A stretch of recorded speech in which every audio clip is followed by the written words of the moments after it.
So I wanted to give a big picture overview of some of the presentations that you're going to see today. All of them deal with software distribution in ECP in one way or another, but I think there's a larger picture of software integration across ECP that doesn't come out from the 3 presentations individually. And so I wanted to sort of tie this all together so that you see how these presentations fit into the big picture. So if you look at ECP in the large, come on, can that move? Okay, there we go. If you look at ECP at a high level, a lot of people think that ECP is about deploying hardware systems, but it's actually not. The Exascale computing project is an effort to deploy a capable software ecosystem, including the applications of software stack and also engineering and hardware components. And so the part that I wanted to focus on there is the integrated software stack. ECP is actually deploying the software that will run on the Exascale machines and not the Exascale machines themselves. So if you look at ECP in the large, it's a 7-year, $1.7 billion project. It launched in 2016. There's 6 core labs, but 17 total labs involved. And there are 3 technical focus areas. So there's application development, software technology, and hardware and integration. And I'll get a little bit into those in some subsequent slides. And it's a whole lot of people across all of these different labs. It's really a massive distributed effort. There's 100 R&D teams and up to 1,000 researchers. And that includes a wide range of science applications. So under application development, there are things like compressible flow, some climate simulations, urban systems, wind energy, all the different areas that you would expect DOE to be involved in across both the NNSA and Office of Science labs, as well as a whole bunch of open source software. And this is just a sampling of open source software within DOE. Not all of these are ECP projects, but I just wanted to highlight how much open source there really is in DOE. And so, we have lots of parallel programming models. Some of these are becoming more widely used. MPI is obviously really widely used. Cocos and Raja are sort of emerging. UPC is widely used. GasNet, you've probably heard of those. There are file systems and I/O solutions that come out of DOE. There's a lot of emerging packaging and build tools. Not all of those are out of DOE, but they're part of the HPC system, or software ecosystem. Or I guess all of them are originally out of DOE. Singularity is just a company now. So there's resource managers, meshing and finite elements, scientific visualization, all sorts of things that make up the HPC software system that we're used to using on supercomputers. And if you look at what ECP is doing in the large, we're really building a software distribution for Exascale. At least, and there's a lot of other efforts within ECP, but the focus of this workshop and across the different areas, the process of deploying the software to facilities and making it available to people is a whole lot like what the Linux distributions do. So if you look at Red Hat, Arch Linux, SUSE, Ubuntu, these are massive efforts with lots of people curating software, making sure that packages work over time, running build farms, ensuring that artifacts get built, and that they're distributed out to a large number of people. So ECP is not as mainstream, it's not as widespread. It's a lot of really big compute centers, probably fewer people than those distros affect, and it's more complex in some ways. Not in the number of people way, but in terms of the architectures that we have to deploy on. So effectively what we're doing is building software for 6 different platforms, maybe more, across all the different DOE sites. And so that includes things like Summit, which is Power 9 GPU, Astra, which is an ARM system, Cori, which is Haswell and KNL, other types of GPUs. So you saw that Frontier is going to be an AMD GPU system, and Aurora will be something. There are lots of different architectures that we have to support within DOE. And so, that also includes all of these different software ecosystems. So we have to package things across languages. It's not as simple as just packaging out Python. We actually have to build with a lot of different vendor compilers.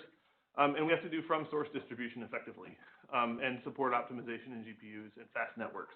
And so the hardware picture is a lot more complicated. And I think that's what's always been an obstacle to getting software deployment working across these platforms. But in many ways, this is like building a software distribution the way that these companies already do. The other complicating factor is that we're currently at the intersection of cloud and HPC. And so cloud has largely moved to containerized deployment. There were VMs for a very long time, automated. You could access them over nice REST APIs. Things like Kubernetes have come along. We were sort of modeling Google's deployment methodology, and we're using containers more widely now to bundle up applications and deploy them with all their dependencies. Containers are interesting in HPC because somewhat more so than VMs, they look viable for HPC. They're a little closer to the hardware, but there are challenges. The way that people usually build containers in the cloud is, they build for the lowest common denominator. They'll build stuff with -G-02. They'll send it out there for Intel architectures, and you'll be able to run it anywhere there's Intel Linux. But it won't run fast. If you tried to deploy a TensorFlow container, you'll notice it doesn't use your architecture as well as you might think it should. It's not optimized. There's not deep integration with the host architecture or the network, so we don't have good ways to actually say that this container will run viably and exploit the fast network on HPC machines. And then there are security issues that we're concerned about for containers in HPC.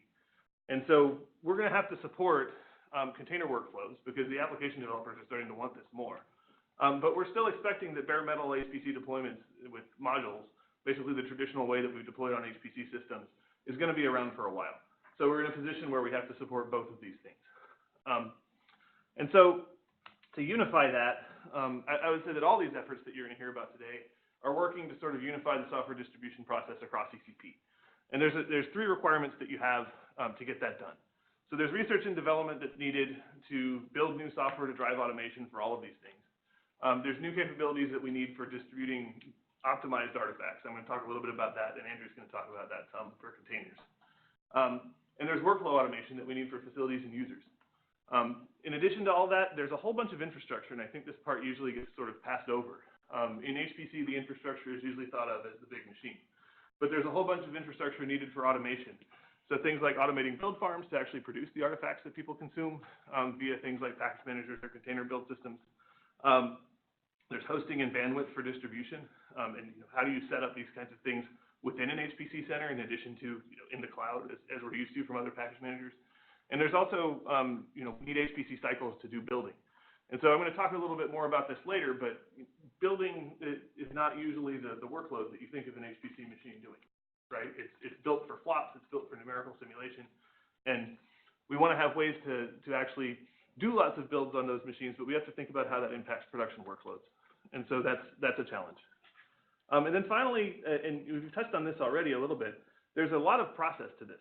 So humans have to be involved in the software curation process. We don't currently have a way to go and run a build farm, see a build error, and then get it fixed in the software automatically. Someone has to go and look at that and make sure that the software works on all the latest hardware, take the bug reports, make sure that they get acted on.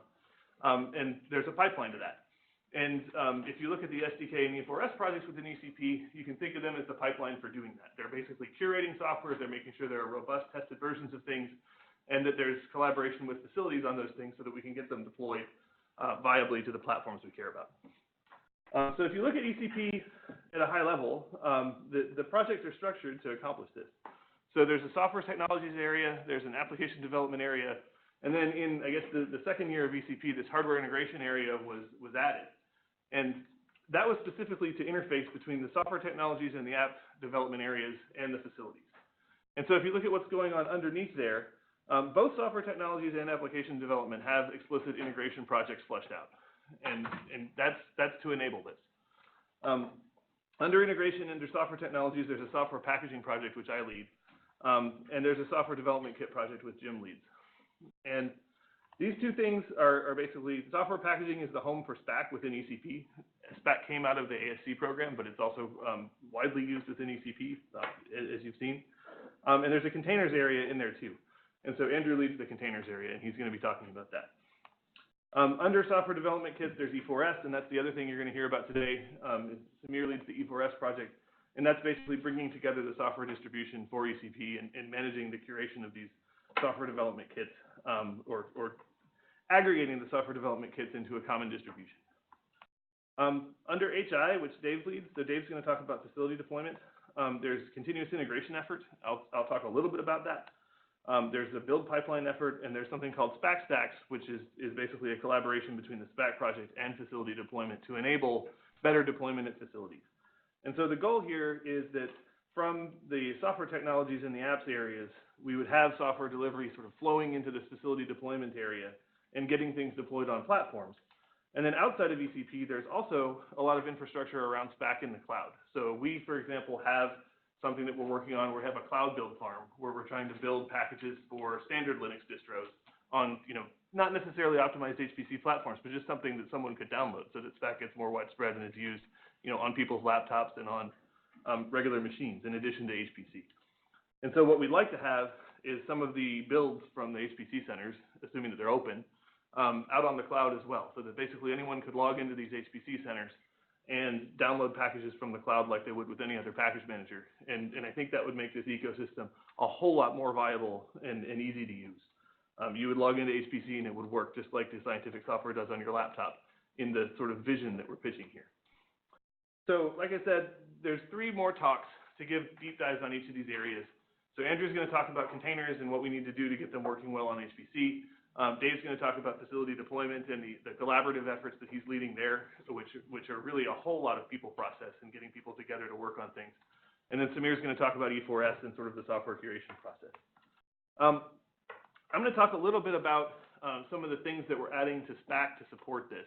And I hope this sort of, shows what kind of software infrastructure we have to support these areas that you're going to hear about. But I guess that was the big picture. I'm going to get a little more specific now on things that we're doing in Spack. So for optimized containers and for optimized packages, Greg is working on a feature for Spack where we would actually have specific target information in the packages. And so if you build something with Spack right now, you get an installation that's just labeled x86-64. So it's optimized for the platform, but we don't have the metadata associated with it to say what platform it was optimized for. And as we move towards binaries, we're going to need to know that stuff. We're going to need to be able to take a binary artifact and say, okay, this Spack binary package is usable on which machines, so that we can actually decide whether we can deploy it or not. So we're working on this. This will really smooth the process of distributing optimized software. Right now, I don't think there's a good system out there for that. They're all clunky in one way or another. And so if we get this done the right way, we'll be able to understand basically which machines we can run binaries on, and we can actually distribute binaries that are labeled with their specific CPU features and things so that we can deploy them on systems. We talked yesterday at the tutorial about the fact that we're adding this thing called Spack environments. Spack environments make container builds really easy by providing a manifest file that looks like this, where you say, here's what I want to include. We saw this yesterday. I want to build these particular packages, and I want to get them all linked into one prefix, right? Well, that looks a lot like a container. And so this will help container builds because you could basically just have a directory like this that you check out from Git, where you have a Docker file and a Spack.yaml. And your Docker file can be really short. If you just want to build your dependencies, all you would need to do is say what your base image is, copy in your Spack.yaml, and run Spack install. And then once that's done, your Spack.yaml might just look like this. It would have 3 different packages. Maybe you have to match the MPI's fabric to the architecture that you're building the container for, or something like that. But this is not a lot of work, right? You could build that with Docker and then run it with Singularity on a supercomputer. We're working towards this hierarchical release process. So I mentioned SDKs where, well, I guess I'll come back to this later. This is sort of out of order. To enable these kinds of builds, we're working with a vendor to build a continuous integration capability for HPC centers. And so one of the things that we will need to do all these builds for packaging and automation is continuous integration. So under ECP, we actually have a partnership with Onyx Point. They're a vendor that has a good relationship with GitLab. And we're sort of addressing some of the problems with continuous integration that exist for HPC centers. If you take GitLab out of the box and you deploy it at your site, all of the runners run as a GitLab runner user. So they're all running as the same user, which basically means that anyone who runs the CI job can steal data from anyone else who runs the CI job, because they're all owned by the same person. So under ECP, we've actually contracted with Onyx Point. We've built versions of the GitLab runners that do set UID. So basically, if you're logged into GitLab as a particular user, you push a commit to your Git repository. The CI job for that runs as you on the supercomputer, or it runs as a user that you're authorized to run it. So you can have a service account associated with your CI jobs. We've also added batch integration. And so GitLab actually knows how to farm jobs out to a batch system, which is pretty cool because you can use your supercomputer for something like a build farm. The goal of this, packaging-wise, would be to have continuous integration automated across the different sites. And so we would have all the different ECP sites actually with GitLab deployed, building packages, uploading them either locally to some sort of file system or to some sort of binary package repo in the cloud. And then you could actually make those available via Spack via that cloud mirror. So this is the public mirror that we were talking about yesterday, where there would be some sort of cloud server with binary packages on it. Spack users would just log in. That we would probably ship Spack to know about this mirror, and we would just download packages from there instead of building them from source, if they're available. So that's the vision. And then, obviously, because they're actually built at the centers for the particular hardware that we care about, these would be optimized for the HPC machine. And so we're hoping that other centers can get it on there. To sort of enable that, we're working on something called Spack stacks, which is an extension of environments. And, you know, you saw environments yesterday where you had this specs section and you had a list of things that you wanted to install. And we saw that with the container build just now, too. Spack stacks basically extends that so that you can take large cross products of specs. And so essentially what you're doing here is you're saying, I'm going to define my compilers to be these Spack specs, and these are just specs, like you saw yesterday. MPI versions here, and so I've got Mbapage 2 at several versions, and OpenMPI, and then a list of packages here. And I can take a large cross product of those things and just build essentially that cross product. So I'm going to build Nalu with Mbapage and GCC, Nalu with Mbapage and Clang, Nalu with Mbapage and Intel, and so on until I've built out that whole cross product. And so this is one of the features that we're working on for facility deployment, so that basically you could have the same workflow that you have with Spack environments, where you have an abstract description of what you want to deploy here, and then you just say Spack install, and all of this gets built. Building that sort of thing is complicated. Like I said, we need infrastructure for this. So we're working on GitLab integration that would take a Spack stack and actually map it to GitLab runners. So all of this up here is the big cross product that we talked about. And then this down here says, okay, for each of the packages that I create with this list, farm them out to builders down here. And so I'm going to say, if something matches Ubuntu, then I'm just going to run it on my Kubernetes runners in Spack, and I'm going to use this container image to build it. You could also map it to bare metal machines, right? If you have runners on bare metal, you just take out the image part and say, I want to map this to, say, my Summit runner, right? And then I would build on the Summit machine. And so this is sort of a natural extension of Spack environments. You add some extra stuff to your configuration file, and then instead of typing Spack install, you would type Spack CI launch or something like that, and it would go and build in GitLab. That's at least the vision here. And so the end goal of all of this is to have this kind of automation available for ECP's release process. And so, like I said, Samir is going to talk about this in more detail, but we have these groups of projects called SDKs. And those are basically groups of developers working on sort of common areas. And Jonathan mentioned XSDK, which is the Math Libraries SDK, which includes Trilinos, PETC, Hyper, all of these packages. They work on a coordinated release every once in a while, and they basically build one set of Spack packages that are consistent and work together. And once they're done with that, they push it into mainline Spack and anyone can install it. Likewise, we've got Chuck Atkins from Kitware working on the visualization SDK on Jim's project, and then there are other SDKs working on different areas. And so each of those folks would coordinate sort of within their community to make sure that periodic releases are done. And then Samir's project is in charge of basically taking that stuff and integrating it into one large release, where we have one whole set of ECP software that's releasable and that is tested and works together. And so I think, you know, the end goal of E4S, even though right now it doesn't quite look like this, is that we would have some sort of build farm for E4S where we're building binary packages that can be used either on bare metal or in containers very easily. And we would just make the software available both at the HPC facilities locally and via a cloud mirror for open source stuff. And so I think, you know, the ECP legacy, given all of that, would be, you know, that we've built this continuous integration capability. And I think that's going to be, you know, something that we leave behind for the future. It'll enable the DOE facilities to provide CI for basically build farms, but also for their users.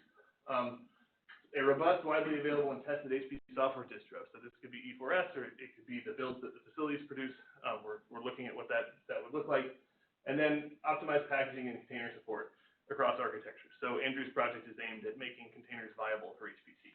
And I think with this stuff, we would be able to unify the deployment environment essentially across containers, across bare metal, and have the same sort of packaging and build farm methods used at the different facilities to provide software to users and make it way easier to use HPC systems. Questions? Yes. Yeah. So that was really good presentation. Thanks. Number 2 here, I think one thing to really stress there is the sustainability of that. Yes. Because if our legacy is that we have a tested distribution and then it sits, and so there's a huge question mark there on the sustainability of number 2. I'm not saying it's not doable. I'm saying we really need to focus on it. And then I just want to make sure that piecing together what I saw yesterday and what I heard from your slides. So using something like the Spack stacks approach, if somebody needs tweaks on, say, a couple of packages, Yes.